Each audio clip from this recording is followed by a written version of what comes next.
Hey guys, welcome back. So today we want to talk about 5 guns that I personally would like to see come back from the past, be made again today as new production items, not guns made from old worn out parts kits, but have them made again so I could buy more of them and shoot more of them and not feel so guilty about shooting a gun that's a classic and you don't want to break apart on it, because that does happen, trust me.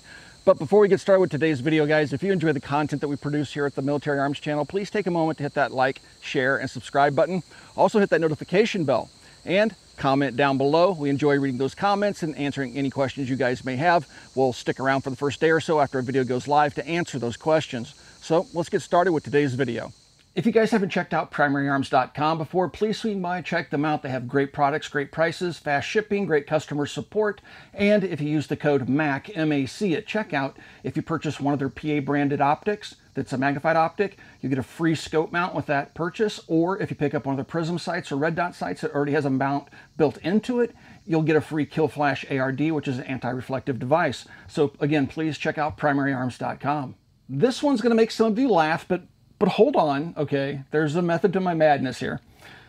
I would like to see the Tech 9 brought back, a quality version of it. And for a short time, there actually was a quality version of the Tech 9 out there. It was made by B&T called the P26, but only 400 of them were imported into the United States, so it wasn't a regular production item.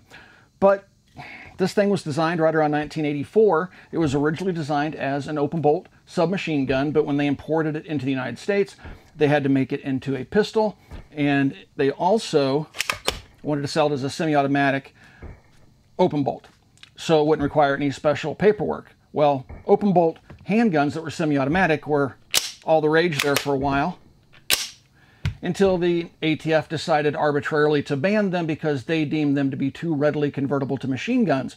So that didn't even take an act of Congress, by the way. ATF's been doing this stuff forever. And so this gun had to turn into something else. So they had to get rid of the open bolt functionality and make it a closed bolt semi-auto, and that's where the Tech 9 story begins. The Tech 9 kept getting in trouble because it was popular with gangland shootings and things like that, and they kept trying to ban it by name and all sorts of different things. They kept renaming them and calling them something different, trying to get around the various laws in various states, and finally the gun just went out of production, I think in the late 90s or maybe the early 2000s. But it's still just a classic piece of history, and I want the open bolt back. And it goes without saying, every gun I talk about in this video, I want the full auto version back. But the open bolt semis were definitely cool, and that arbitrary ATF ban kind of killed it, and that sucks. In this video, I talk about open bolts being banned in the early 80s. I did speak with Fudbusters, which is a YouTube channel here that deals with the legalities of firearms. And I spoke with him on the phone and got the lowdown on what is actually true regarding the banning of open bolt semi-automatics. In short, open bolt semi-automatics are not banned themselves. Every letter that the ATF issued that said that they were too readily convertible or were a problem, talking about open bolt semi-automatics, were specific letters written for specific guns. The ATF has no rule that we're aware of that would make an open bolt semi-automatic illegal to manufacture today. It gets down into the legalities and minutia of how the open bolt mechanism works on the guns that we're talking about, like in this video with the KG9 and the MAC-10. There's a simple interrupter piece inside the gun that if taken out, they will run fully automatic, and this is something the ATF was saying is illegal. So if you could design an open bolt that didn't have that interrupter and had a true disconnect system in it, then in theory it would still be legal. I'll put a link to the full discussion from Fudbusters in the description of this video if you'd like a detailed explanation of what I'm talking about with the open bolt semi-automatics. Another gun that you guys might be going, why would you want that back about, would be the Sterling Mark 6.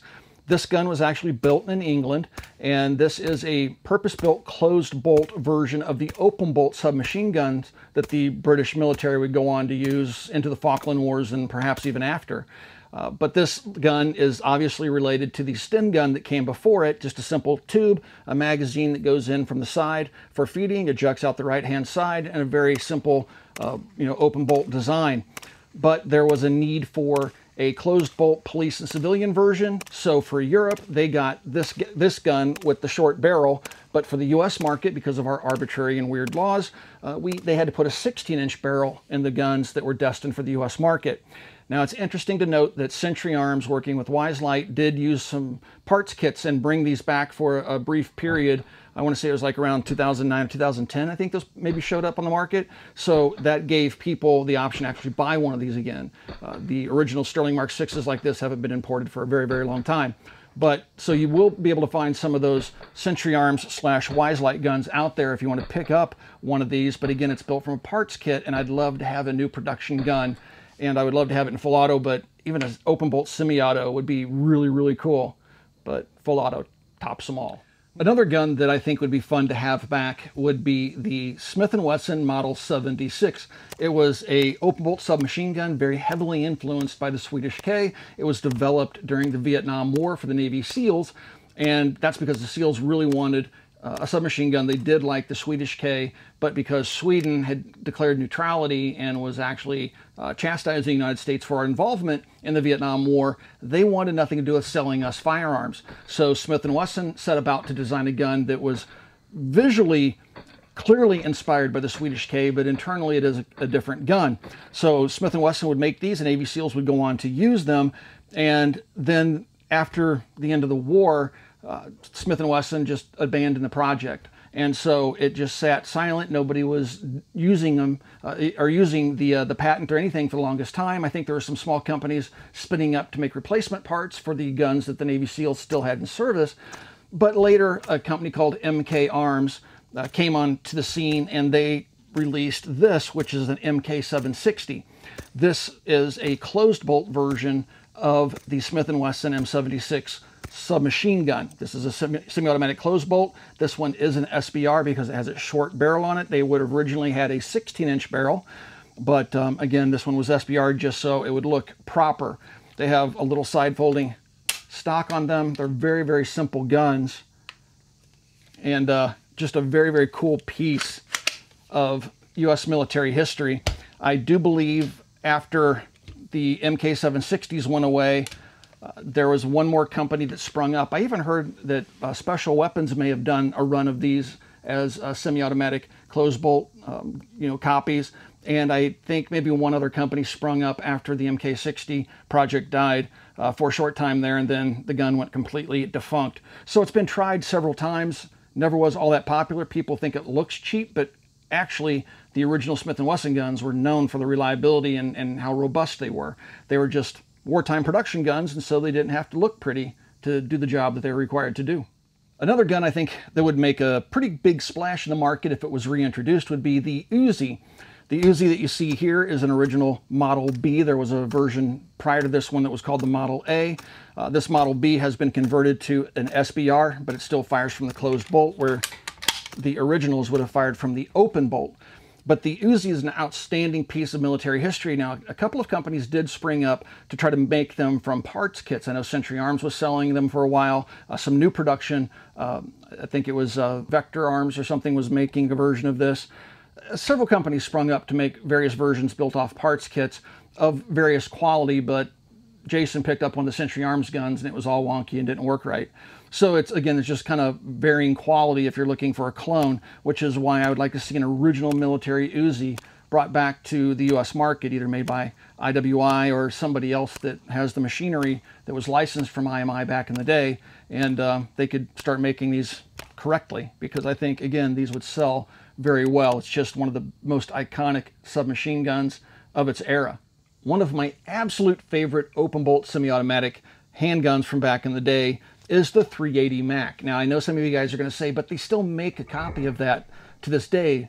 Masterpiece Arms makes a copy of this, but if you take a look at their product offerings, in the early days they looked more like clones of Macs, but as they've evolved, the guns that they're offering for sale right now on their website don't really look like a Mac, and certainly don't fire from an open bolt like this gun. I love the original simplicity of the Mac series of guns, and they're just so utilitarian. They're just sheet metal all throughout. They fire from an open bolt originally, both the fully automatic and the semi-automatic. And again, this is a semi-auto. But in the 380 version, they're just so tiny, and their cyclic rate on full auto is so high. It's like 11 or 1,200 rounds per minute. The thing just burns through ammunition. But it's still a very fun, handy little gun to shoot.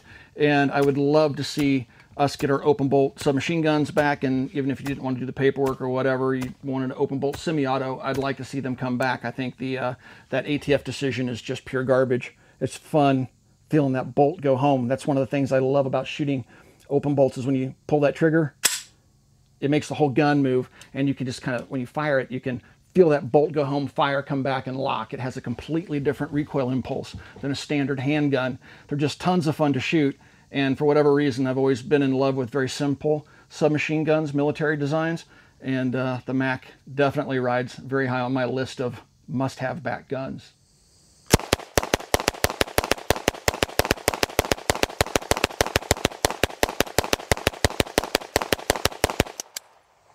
So these are 5 of my top picks for old submachine gun calibered firearms to be brought back. I would love to see these go back into production, but there's so many cool guns from ages gone by that I know a lot of folks would like to see go back into production. I'm sure there's going to be some people going, I wouldn't pick that, or I wouldn't pick that. That's why I look forward to your comments down below. I'd like to see what guns from the past in this category of firearms that you would like to see reintroduced to the U.S. market. Comment down below, and maybe we'll do a video about that particular gun or guns. All right, guys, if you'd like to support us here at the Military Arms Channel, the best way to do that is to become a Patreon member. You can do that by following the link in the video description below. You'll get early access to videos like this one, direct access to me. I answer all private communications, and we have a really great community over there. Again, the link is in the video description below. Also, right here on YouTube, got a little join button underneath the video player you're watching right now. Click that join button and consider supporting us right here on YouTube. And last but not least, guys, please swing by and check out coppercustom.com. Thank you for 13 years of support, and we'll talk to you guys soon.